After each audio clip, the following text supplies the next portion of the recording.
लो लो लो good morning everyone सबैलाई स्वागत छ है लो आज भने कति बज्यो टाइम 11 बज्यो होला है सबैलाई स्वागत छ हाम्रो ब्लगमा र हामी चाहिँ एकछिन ब्रेकमा घुम्नु गइरहेको छौँ भेट्नेछौँ तपाईहरुलाई एकछिन पछि यहाँतिर चाहिँ तपाईहरुले अलिक रिजनेबल प्राइसकै रेटमै तपाईहरुले होटलहरु पाउन सक्नुहुन्छ यी नम्बर हेर्नुस् आउन सक्नुहुन्छ र अहिले भने चाहिँ हामी सर्किट हाउस आइसकेको छ तपाईहरुले देख्नुहुन्छ यो मेरो पछि सर्किट हाउस यो सर्किट हाउस गभर्नमेन्ट बिल्डिङ गुलाब पनि नि यसलाई कुन के फुल हुन्छ यो सबैले बताइदिनुस् होला है यो के को फुल चाहिँ म त गुलाबको जस्तो लाग्यो गुलाब जस्तो हुन्छ नि दामी रहेछ तर दामी चाहिँ पछि एउटा मन्दिर छ गुलाब हैन रे यो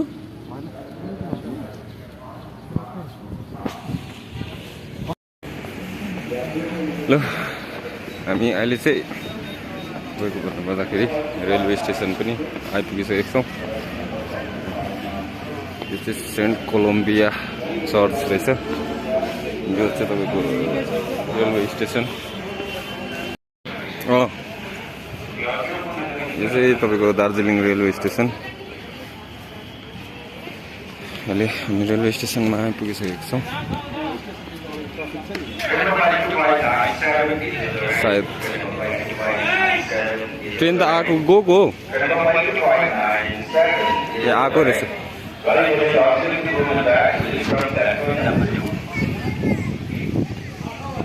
कही त भ्यू त आज त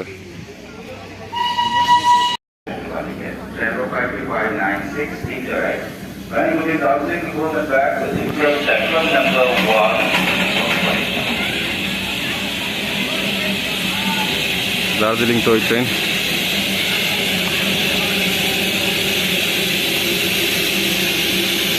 आफ्नो प्लेटफर्ममा आइसकेको छ टुरिस्टको घुइँचो सिजन लागेको कारणले गर्दा चाहिँ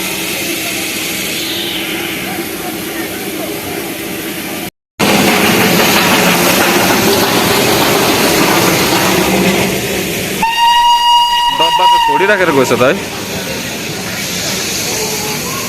लु के भन्छ टुरिस्टको घुइँचो चाहिँ कतिको छ हौ आज त्यस्तो भिड त छैन रहेछ है खाली खाली नै रहेछ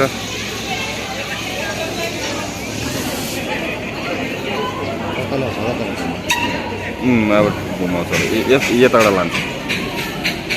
यस्तो देखाइदिनुहोस् अब चाहिँ तपाईँहरूलाई हामी यसको टाउको देखाउने छौँ इन्जिन यहाँबाट आउँदैछ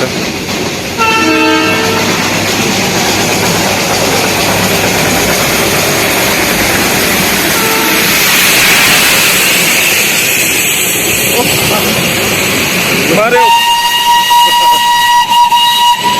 मारे उपरबाट फेरि डिजल इन्जिन गएछ नि त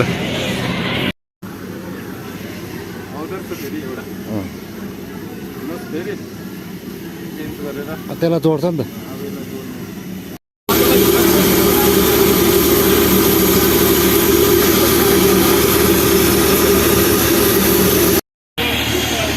अब भन्ने चाहिँ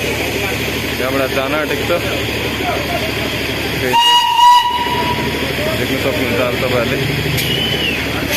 यो इन्जिन पनि अब रेडी हो यो डिजेल इन्जिन हो यो चाहिँ तपाईँको स्टिम इन्जिन हो र स्टिम इन्जिन जाँदैछ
मजाको रहेछ है लु मजाको जग्गा रहेछ है, शान्तिलो छ। शान्ति या एक प्रकारको हुन्छ नि। यहाँ आउने चाहिँ इच्छा थियो एकपल्ट है, आज चाहिँ लु पुरा भयो। आज चाहिँ यता आउनु त लु यसो, यहाँ मजाको रहेछ।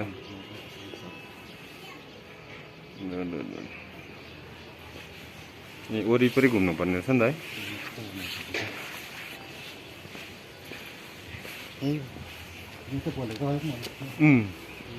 ए हाम्रो माथि होटेलबाट चाहिँ देख्ने चाहिँ यहीँ रहेछ नि त। यो माथिको बिल्डिङ, माथि टपको बिल्डिङ चाहिँ हाम्रो होटेल हो।